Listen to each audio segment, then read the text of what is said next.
Alright, let's do this one last time. My name is Peter Parker. I was bitten by a radioactive spider.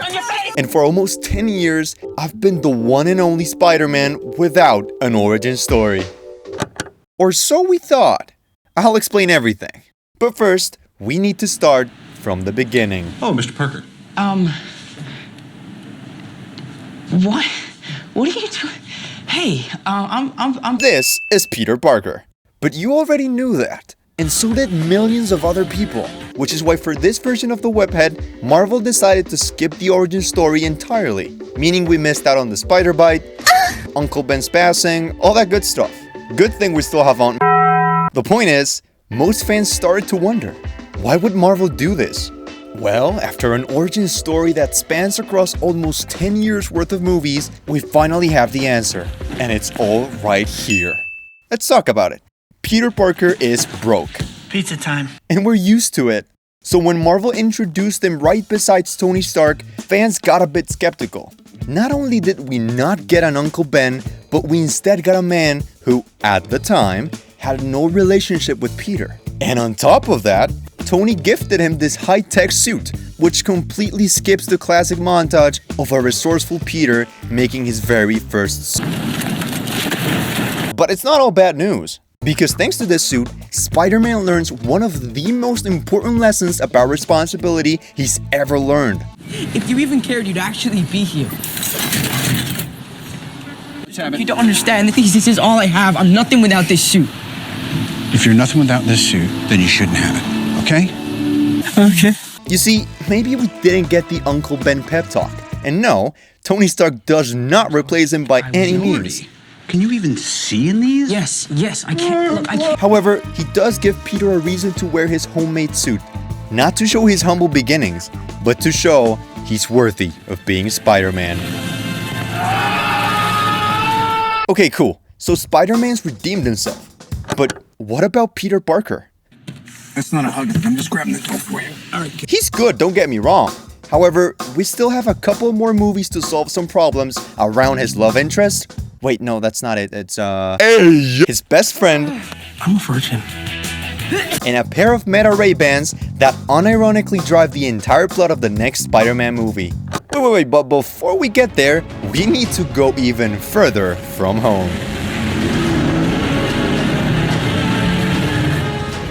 There's a clip from No Way Home that sums this chapter up pretty nicely. Take a look. Yeah, I fought an alien made out of black goo once. Oh, no way. I fought an alien too. On Earth and in space. Oh. Yeah, he was purple. I want to fight an alien. I'm still like that you fought an alien in space. Yeah, we kind of have a problem here. Both Tobey and Andrew's version of the webhead totally don the friendly neighborhood Spider-Man tag. While Tom, well... Bitch, please, you've been to space. Tom's third suit is a huge jump in terms of story, that although gets tiring the more we see it get featured, we need to talk about the implications that the suit had, one of them being becoming an Avenger. Coming from saving the neighborhood to saving the universe is certainly an interesting turn for the character, so do let me know if you like the direction Marvel took here or not. Also, the Iron Spider suit was a way for Stark to tell the kid, "This is me taking care of you, please don't die." Overall, this was an ambitious change to the classic Spider-Man story, that for the better or worse, would trigger an interesting dynamic with Tony that paved the road for what was left of the Infinity Saga. Picture this, Peter dies, so Stark can't help but hang on to him and feel responsible, which motivates him to create Time travel! which eventually leads to him saving the world. Now, what happens when Tony dies? Then it is Peter who's hanging on to him, which is why the next stage of his story solely focuses on who he puts first. Is it his best friend? Looking at porn. His love interest? MJ, I'm Spider-Man. What? The world? Hitting the subscribe button? Or maybe his deceased ex, who he can't stop thinking about. This part of Peter's story is all about trying to move on. The obstacle? After coming down to Earth, quite literally, Peter comes back to deal with more human-level threats than Avenger-level threats. Kinda. He's now focused on trying to raise MJ up. but constantly fails miserably due to the Parker luck, of course. What up, dorks? Excited about the science trip? Hey. No, he's just gonna collect tiny spoons when we're traveling to other countries.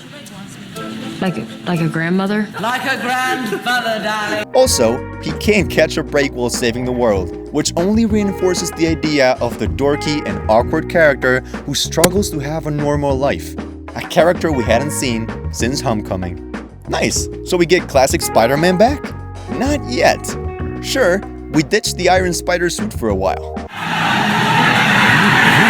However, the Ray-Bans, for example, keep the Stark connection going, and the Night Monkey suit not only reminds us never to let S.H.I.E.L.D. cook again, but that Spider-Man is still working alongside Nick Fury, which doesn't allow his true potential to shine.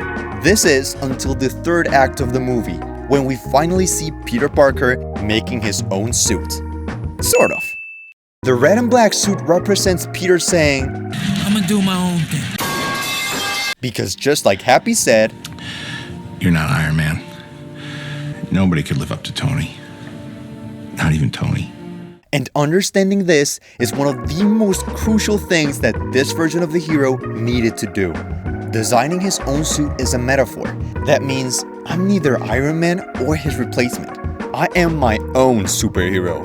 I am Spider-Man. Oh wait, and before we skip around 6 years where we finally see him get his hands dirty and completely ditching the Stark tech, there's a rumor running through the streets of New York that you might just want to hear.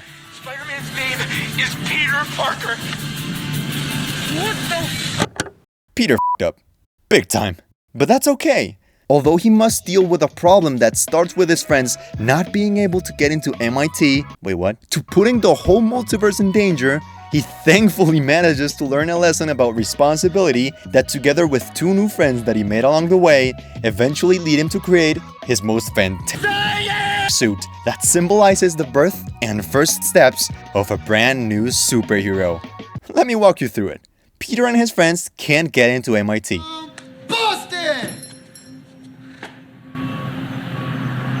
This is because of the recent situation regarding Spider-Man. So, what is Peter smartass gonna do? Let's play a game, shall we? What does Peter do after getting rejected? A. Talk to MIT. B. Try other colleges. C. Brainwash the entire planet. Or D. Asking Batman for help. Although I wish it were D, it is C. And Strange sums up my take on it perfectly in this scene. Assume that was. I'm sorry. Are you telling me that you didn't even think to plead your case with them first before you asked me to brainwash the entire world? Well, I mean, when you put it like that. This just proves how Peter Parker is indeed still a kid. And no matter how long he's been Spider-Man for, there is always a lesson about responsibility that he needs to learn. And thankfully, soon enough, he learns the biggest lesson of them all. After failing to cure the villains and Norman going on a full-on rampage, May finally tells Peter the phrase we've been waiting years to hear. You have a gift. You have power. And with great power, there must also come great responsibility. Minutes later, May dies. And this is the moment Peter Parker discovered loss. Again. The movie later ends with everyone forgetting who Spider-Man is, forcing a very needed fresh start for our hero. But wait, I think I'm forgetting some. Oh, right! Peter! Yeah? Oh, sorry. Did you mean that? Peter. We're all calling Peter. Before the spell, Tom made a couple new friends. Friends that reminded him that he's not alone, and that being Spider-Man is no easy task.